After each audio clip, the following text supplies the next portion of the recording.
దళితులంటే కనీసం పురుకన్నా హీనంగా చూస్తా ఉండదు ఇప్పుడు ఈ ప్రభుత్వం. నేను చేసిన కష్టాలంతా మర్చిపోయినారా సార్ మీరు? చంద్రబాబు నాయుడు సార్ గారు, లోకేష్ సార్ గారు అంటే మీ నాయుళ్ళు ఏం చేసినా చల్తాదనా? మాతో కోట్లు డబ్బులు తీసుకున్నారు సార్ అని చెప్తే ఎట్లొచ్చింది అని ప్రశ్నిస్తున్నారే. ఏమయ్యా ఎట్లా తీసుకున్నావు, ఎందుకు తీసుకున్నావు అని చెప్పి ఎందుకు ప్రశ్నించలేకున్నారు అతన్ని? నన్ను అడిగిన ప్రతి వారు అతన్ని ఎందుకు అడగలేకున్నారు? అతన్ని అడగడానికి భయమా, లేకుంటే అతని కాడే ఉన్న డబ్బులు తీసుకున్నారా? ఎందుకు అడగలేకున్నారు? వీడియో మిత్రుల్లో కొంతమంది అన్నగారు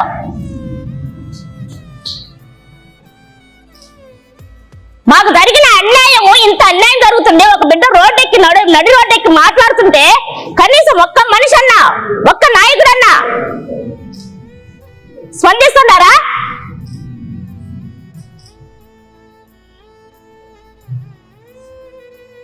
నన్ను కిడ్నాప్ చేసినారు సార్, నన్ను కిడ్నాప్ చేసినారు అని నేను కేసు పెడితే డిఐ ప్రవీణ్ సార్ మీద, సతీష్ మీద కేసు పెడితే మాకు ఫోన్ లో మాట్లాడి మా వివరాలన్నీ తెలుసుకొని రాజంపేట పోలీస్ స్టేషన్ లో మేము అందుబాటులో లేమని మా ఇంటికి నోటీస్ గడిపించిపోతారు. ఎక్కడన్నా ఉందా ఈ న్యాయము? అంటే దళితులకు మాకే జరిగిందా ఈ న్యాయము? మాకేనా ఇంత అన్యాయం చేస్తుంది? మాకేనా? పిల్లిని కూడా ఇంట్లో రూమ్ లో కూర్చొని పెట్టి కొడితే పులవుతా సార్. మేము చెప్పినప్పుడు మా బాధ అర్థం చేసుకొని మాకు సాయం చేసేది బానిచ్చి మమ్మల్ని కిడ్నాపులు చేసి మమ్మల్ని రూముల్లో బంధించి మా కాడ తప్పుడు వాగ్మూలం తీసుకొని ఆ రోజు అట్లెందుకు చెప్పినా ఈ రోజు ఇట్లెందుకు చెప్పినా అంటే నేనే కాదు సార్. నా ప్లేస్ లో ఎంత పెద్ద మొగోడు కాదో, ఎంత పెద్ద రౌడీ అయినా సరే వాళ్ళకు లొంగాల్సిందే.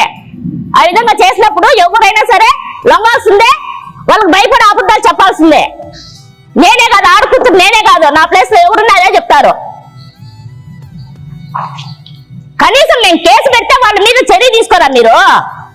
సరే చర్య తీసుకోరు, సరే నేను పర్మిషన్ అడిగినా సార్ నాకు అన్యాయం జరిగింది సార్, నేను చెప్పుకోవాలి సార్, నా బాధ నాకు కాదు నేను చెప్పుకోవాలి సార్ అని చెప్పి పర్మిషన్ లెటర్ పెట్టుకున్నా.